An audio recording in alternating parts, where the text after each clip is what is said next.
সবাইকে স্বাগত দীপ্ত সন্ধ্যার সংবাদে। সাথে রয়েছে ডলার ডলারের শুরুতেই জানাবো সংবাদ শিরোনাম। দেশে তীব্র হচ্ছে জ্বালানি তেলের সংকট, চীনের কাছে সহায়তা চেয়েছে সরকার। ইরানের নতুন সর্বোচ্চ নেতা মোজতবাকে চীনের সমর্থন, সন্তুষ্ট নন ডোনাল্ড ট্রাম্প।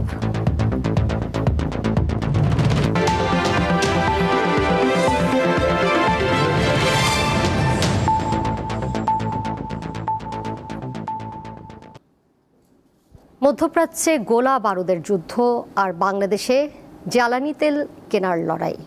রাজধানীর ফিলিং স্টেশনে ভোর থেকে রাত পর্যন্ত চলছে এই যুদ্ধ। তারপরও মিলছে না কাঙ্ক্ষিত পেট্রোল, অকটেন ও ডিজেল। এই অবস্থায় জ্বালানি তেলের ডিপোর নিরাপত্তায় সেনাবাহিনী মোতায়েনের প্রস্তাব দিয়েছে বিপিসি। একই সঙ্গে ফিলিং স্টেশনে পুলিশের টহল জোরদারের অনুরোধ করা হয়েছে। মধ্যপ্রাচ্যের যুদ্ধ পরিস্থিতির কারণে বাংলাদেশে জ্বালানি তেলের সংকট তীব্র হচ্ছে। কয়েকদিন ধরেই রাজধানীতে মিলছে না প্রত্যাশিত অকটেন, পেট্রোল ও ডিজেল। অপেক্ষা করতে হচ্ছে ঘন্টার পর ঘন্টা। কেউ কেউ সেহরির পরই ফিলিং স্টেশনে ভিড় করেন। সোমবার সকাল থেকে শাহবাগ, তেজগাঁও, শেরেবাংলানগর ও মহাখালী সহ বিভিন্ন স্থানে ছিল যানবাহনের লম্বা সারি। যে সিরিয়ালে থাকা হয়, যে জ্যামে আমরা থাকি, সেই সিরিয়াল মোতাবেক আমরা তেল নিতে যে আমি প্রায় 1.5 ঘন্টা হয়ে গেছে সিরিয়াল ধরে আসছি। বা জিয়া উদ্যান থেকে আমি এই পর্যন্ত এখানে আসছি, প্রায় আমার 1 ঘন্টার বেশি লেগেছে। আমাদের বাড়ি যেতে হলে 2-3 যাবত এই সিরিয়াল দিয়ে তেল ভরতে হবে, তারপরে আমরা বাড়ি যেতে পারবো। তাছাড়া বাস ট্রেনের টিকিটের যে অবস্থা, ওইখানে যে টিকিট করে যাব সেই সুযোগ এখন নাই।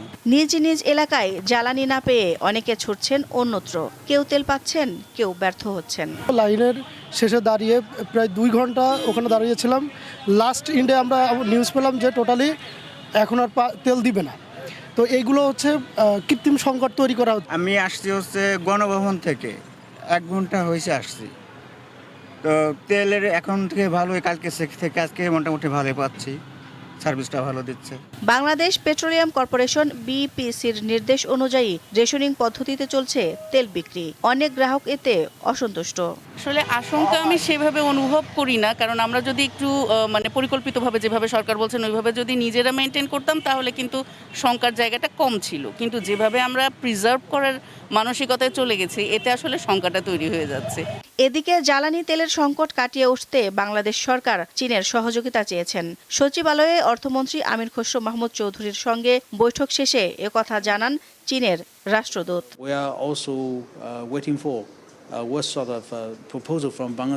জ্বালানি তেলের সংকট মোকাবিলায় রবিবার ভারতের সহায়তা চেয়েছেন বাংলাদেশের অর্থমন্ত্রী।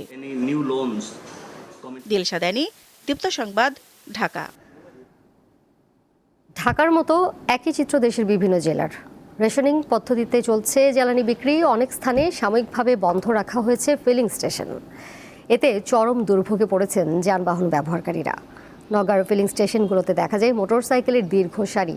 একটি মোটরসাইকেল দিনে সর্বোচ্চ 2 লিটার পেট্রোল বা অকটেন সংগ্রহ করতে পারবে। ব্যক্তিগত গাড়ির ক্ষেত্রে এই সীমা নির্ধারণ করা হয়েছে 10 লিটার। এছাড়া এসইউভি বা জিপ এবং মাইক্রোবাসের জন্য দৈনিক 20 থেকে 25 লিটার তেল বরাদ্দ রাখা হয়েছে। কোনো ফিলিং স্টেশন যেন অবৈধ মজুত করে কৃত্রিম সংকট তৈরি করতে না পারে এবং তেল নিতে গিয়ে কেউ যেন ভোগান্তিতে না পড়ে, সেজন্য মনিটরিং কার্যক্রম অব্যাহত রাখা হয়েছে। গতকাল 200 টাকার দিয়েছিল, আজকে 100 টাকার দিচ্ছে। কর্মজীবীর লোক, আমাকে গাড়ি সবসময় সারাক্ষণ লাগে, সেক্ষেত্রে তেল একটু প্রয়োজন দরকার বেশি। কালকে ঘুরে গেলাম, আজকে আবার আসলাম, আজকে আবার তেল নাই। পাম্পগুলো অতিরিক্ত টাকা নেওয়ার জন্য এসব ব্যবস্থা করতেছে। আমরা সবাইকে তেল দেওয়ার চেষ্টা করছি। আগে যে পরিমাণ তেল পাওয়া যাচ্ছিল এখন সেরকম পাওয়া যাচ্ছে না এই যুদ্ধের কারণে। যাচ্ছি পরের প্রসঙ্গে। পররাষ্ট্র মন্ত্রণালয়ের মাধ্যমে শরীফ ওসমান হাদি হত্যা মামলার আসামিদের দেশে আনার ব্যবস্থা করা হবে বলে জানিয়েছেন পুলিশ মহাপরিদর্শক আলী হোসেন ফকির। সকালে পুলিশ সদর দপ্তরে প্রেস ব্রিফিংয়ে এ তথ্য জানান তিনি। ভারত আপনাদেরকে জানিয়েছে কিনা এবং জানিয়ে থাকলে তাদেরকে ফেরত আনার ব্যাপারে কি ব্যবস্থা নেওয়া হয়েছে? এটা কূটনৈতিক চ্যানেলে ফরেন মিনিস্ট্রি থেকে তাদের সাথে যোগাযোগ হয়েছে, তারা এই ব্যাপারে কার্যক্রম গ্রহণ করছে। হয়তো অচিরেই ইনশাল্লাহ আমরা দেখতে পারবো তারা বাংলাদেশে আমরা আনতে সক্ষম হব। ধন্যবাদ।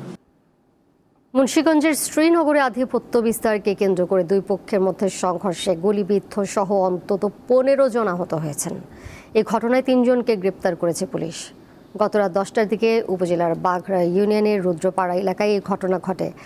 আহতদের মধ্যে একজনের অবস্থা আশঙ্কাজনক। স্থানীয়রা জানান, দীর্ঘদিন ধরে মান্নান খাঁ ও তার চাচা হারুন খাঁর গ্রুপের মধ্যে প্রতিবেশী মিজানুর রহমানের বিরোধ চলছিল। গতকাল তুচ্ছ ঘটনাকে কেন্দ্র করে দুই পক্ষের মধ্যে উত্তেজনা সৃষ্টি হয়। পরে তারাবির নামাজের পর মান্নান খাঁ ও হারুন খাঁ গ্রুপের কয়েকজন দেশীয় অস্ত্র ও আগ্নেয়াস্ত্র নিয়ে মিজানুর রহমানের বাড়িতে হামলা চালায়।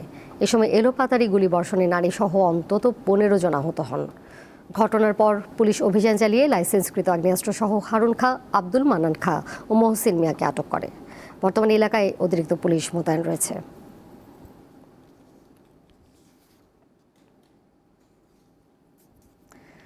ক্ষমতাসীন বিএনপি সরকার তাদের নির্বাচনী ইশতেহারের অংশ হিসেবে ফ্যামিলি কার্ড চালু করতে যাচ্ছে। আগামীকাল থেকে পরীক্ষামূলক এই কার্ড দেওয়া হবে। এর মধ্যে ফ্যামিলি কার্ড কর্মসূচির পরীক্ষামূলক কাজের অংশ হিসেবে পাইলট প্রকল্প শুরু হয়েছে। 14টি স্থানে প্রকল্পের কাজ হবে। নারী ও শিশু, শিক্ষা, তথ্য প্রযুক্তি, অর্থ, পরিকল্পনা সহ মোট 14টি মন্ত্রণালয় কর্মসূচি বাস্তবায়নে সরাসরি যুক্ত থাকবে। পরিবারে থাকা মা অথবা নারী প্রধানের নামে এই কার্ড ইস্যু করবে সরকার। কার্ডের মালিকের বয়স 18 বছরের বেশি হতে হবে।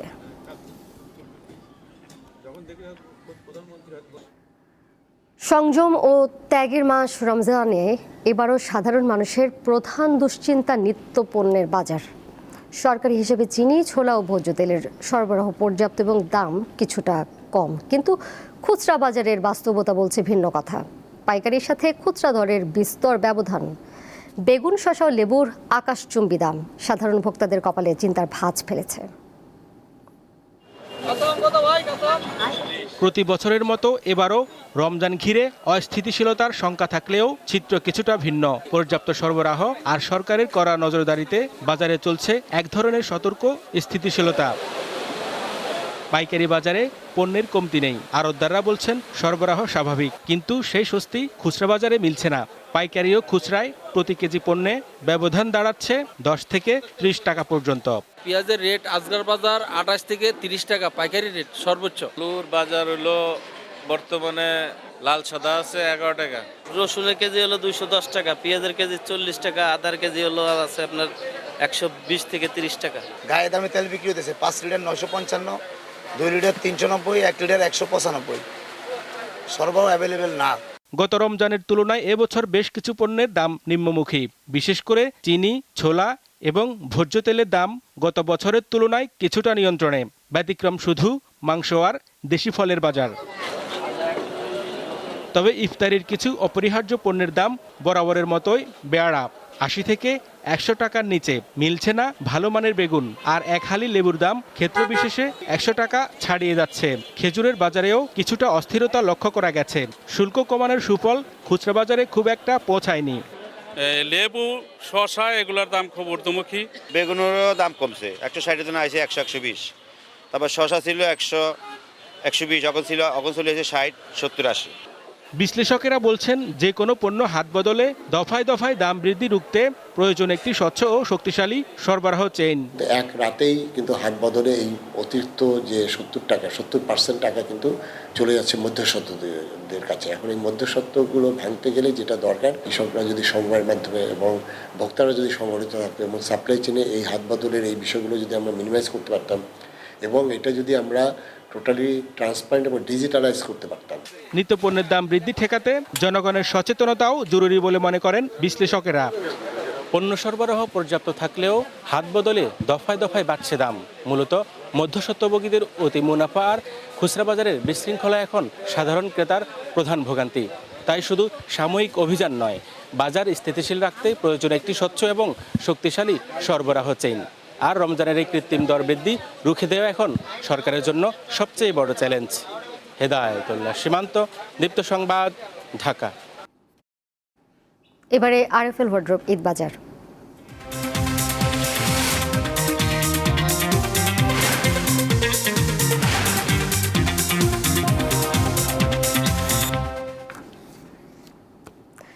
ঈদ সামনে রেখে জমে উঠেছে নারায়ণগঞ্জের দেওভোগের পাইকারি পোশাকের বাজার। নতুন বাহারি নকশার পোশাক তৈরিতে ব্যস্ত সময় পার করছেন শ্রমিকরা। বিক্রেতারা জানান, কাঁচামালের দাম বৃদ্ধির কারণে এবার পোশাকের দাম কিছুটা বেড়েছে। নারায়ণগঞ্জের দেওভোগ দেশের অন্যতম বৃহৎ ও সাশ্রয়ী তৈরি পোশাকের পাইকারি বাজার। ঈদে প্রায় 100 কোটি টাকার কেনাবেচা হয় এই হাটে। শিশু, নারী ও পুরুষের জন্য কম দামে মানসম্মত পোশাক পেতে দেশের বিভিন্ন প্রান্ত থেকে পাইকাররা ভিড় করেন দেওভোগের এই হাটে। এই বছর আপনার মালের কালেকশন, যেহেতু শীতের মৌসুম থেকে আমাদের বেচা কিনা শুরু হয়েছে, ফেন্সি মাল, জর্জেট মালের খুব চাহিদা ছিল এবং এখন সুতি মালের খুব আছে। সুতি মালের বেচা কিনা ভালো, আলহামদুলিল্লাহ। এই মালগুলো চলতেছে করাচি, ফার্সি, তারপরে চায়না মাল চলতেছে, তো বেচে কিনি তুলনামূলক আলহামদুলিল্লাহ ভালো। ফেন্সি আছে, তারপর আপনার সুতি মালটা ভালো চলতেছে। দেওভোগ হাটের প্রায় 1000-এর বেশি দোকানে কাজ করেন লক্ষাধিক শ্রমিক কর্মচারী। ঈদ সামনে দম ফেলার সুযোগ নেই তাদের। নিজস্ব কারখানায় তৈরি একটা মানে ভালো এবং প্রাইসটা রিজনেবল, এই জন্য সারা বাংলাদেশ 64টা ডিস্ট্রিক্ট থেকেই আমাদের এখানে পোশাকের জন্য আসে। দাম মোটামুটি ঠিকই আছে, তো প্রতি বছরের তুলনায় একটু বেশি, কারণ বেশি হওয়ার কারণ পর্যায়ক্রমে সবকিছুর দামই তো বাড়ে। আমাদের পার্শ্ববর্তী জেলা মুন্সিগঞ্জ থেকে, সেখান থেকে আমরা ব্যাপক পরিমাণের মালগুলাকে কালেক্ট করে, ফ্রক, ড্রেসগুলো যা আছে সব কালেক্ট করে আমরা একটা গোডাউনজাত করি এবং গোডাউনজাত করার পরে সারা বাংলাদেশ থেকে পাইকারি এসে তখন আমাদের মালগুলো নিয়ে যায়। এবার গরমের কথা মাথায় রেখে চায়নার টিস্যু, স্লাব ও সুতি কাপড়ের তৈরি পোশাকের চাহিদা বেশি। সকাল থেকে গভীর রাত পর্যন্ত চলছে কাজ। এখন আমরা ঈদের আগ মুহূর্তে অনেক ব্যস্ততার সময় পার করতেছি, অনেক কাজের প্রেশার। আশা করতেছি ঈদের আগেই সঠিক সময়ে ক্রেতাদের কাছে আমরা পোশাক পৌঁছে দিতে পারবো। প্রচুর পরিমাণ চাপ, কাজের প্রেশার অনেক, নতুন নতুন ডিজাইনের মাল হইতেছে। ব্যবসায়ীরা জানান, গত বছরের তুলনায় এবারের বেচাকেনা খুবই ভালো। ঈদে 150 থেকে 200 কোটি টাকার উপরে বিক্রির আশা তাদের। ইদানিং ডলারের দাম বৃদ্ধির কারণে আমাদের মাল এবং মালের যেই মেটেরিয়ালসগুলো কিনতে হয় সম্পূর্ণ চায়নার, এগুলো ডলারের উপরে ভিত্তি করে, যার ফলে অনেক কিছু বেশি হওয়াতে আমরা ওরকমভাবে প্রোডাকশন মাল, আর দেশের পরিস্থিতির কারণে আমরা ওরকম প্রোডাকশন করি না। আমাদের যদি সরকার একটা ব্যাংকিং সুবিধা দেয়, আমরা আরও কিছু করে দেখাতে পারবো। ছেলেদের শার্ট, প্যান্ট, টি শার্ট, শিশুদের পোশাক ও নারীদের 3 পিস সহ সব ধরনের পোশাকের মান ভালো হওয়ায় সারা দেশের পাইকারদের কাছে এই হাটটি বেশ জনপ্রিয়। কামরুন নাহার, দীপ্ত, বার্তাকক্ষ। ঢাকা বিশ্ববিদ্যালয়ের সাংবাদিকতা বিভাগের সাবেক শিক্ষক অধ্যাপক সাখাওয়াত আলী খান মারা গেছেন। তার বয়স হয়েছিল 85 বছর। পরিবারের পক্ষ থেকে জানানো হয়, তিনি কিছুদিন আগে স্ট্রোক করেন। রবিবার রাতে আবারও অসুস্থ হয়ে পড়েন। রাজধানীর একটি হাসপাতালে নেওয়া হলে তাকে মৃত ঘোষণা করা হয়। অধ্যাপক সাখাওয়াত আলী খানের জানাজা আজ সকাল 10:30টার দিকে ঢাকা বিশ্ববিদ্যালয়ের কেন্দ্রীয় জামে মসজিদে সম্পন্ন হয়। বাংলাদেশের সাংবাদিকতা শিক্ষার অন্যতম এই পথিকৃৎ 2008 সালে ঢাকা বিশ্ববিদ্যালয়ের গণযোগাযোগ ও সাংবাদিকতা বিভাগ থেকে অবসরে যান। এরপর তিনি সেখানে 5 বছর সুপারনিউমারি অধ্যাপক হিসেবে দায়িত্ব পালন করেন। মৃত্যুর আগ পর্যন্ত তিনি বিভাগটির অনারারি প্রফেসর ছিলেন। অধ্যাপক সাখাওয়াত আলী খান ড্যাফোডিল ইন্টারন্যাশনাল ইউনিভার্সিটির সাংবাদিকতা বিভাগের খণ্ডকালীন উপদেষ্টা এবং university of liberal arts Bangladesh ইউল্যাবের সামাজিক বিজ্ঞান অনুষদের ডিনের দায়িত্ব পালন করেছেন। শিক্ষকতা পেশায় আসার আগে তিনি প্রায় 1 দশক বিভিন্ন জাতীয় দৈনিকে সাংবাদিকতা করেছেন। কনজিউমার অ্যাসোসিয়েশন অব বাংলাদেশ ক্যাবের প্রতিষ্ঠাতা সভাপতি তিনি। নরসিংদীর শিবপুর উপজেলায় 1941 সালে সাখাওয়াত আলী খানের জন্ম হয়। আন্তর্জাতিক প্রসঙ্গ, ইরানের নতুন সর্বোচ্চ নেতা হিসেবে আয়াতুল্লাহ আলী খামেনির ছেলে মোজতবা খামেনির নিয়োগকে তেহরানের অভ্যন্তরীণ বিষয় হিসেবে আখ্যা দিয়ে সমর্থন জানিয়েছে চীন। চলমান যুদ্ধ বন্ধে মধ্যস্থতার লক্ষ্যে সৌদি আরব সফরকালে চীনের মধ্যপ্রাচ্য বিষয়ক বিশেষ দূত ঝাই জুন এই কথা বলেন। এদিকে যুদ্ধের 10ম দিন সোমবার মধ্যপ্রাচ্য জুড়ে হামলা শুরু করেছে ইরান। এর সাথে শেষ করব দীপ্ত সন্ধ্যার সংবাদ। যাবার আগে শিরোনামগুলো জানিয়ে দিব আরও একবার। দেশে তীব্র হচ্ছে জ্বালানি তেলের সংকট, চীনের কাছে সহায়তা চেয়েছে সরকার। ইরানের নতুন সর্বোচ্চ নেতা মোজতবাকে চীনের সমর্থন, সন্তুষ্ট নন ডোনাল্ড ট্রাম্প।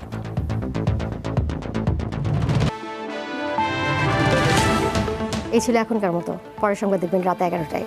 এছাড়াও আরও তথ্য এবং বিনোদনের নানা খবর জানতে যুক্ত থাকুন দীপ্ত ডিজিটাল প্ল্যাটফর্মে। ধন্যবাদ সবাইকে।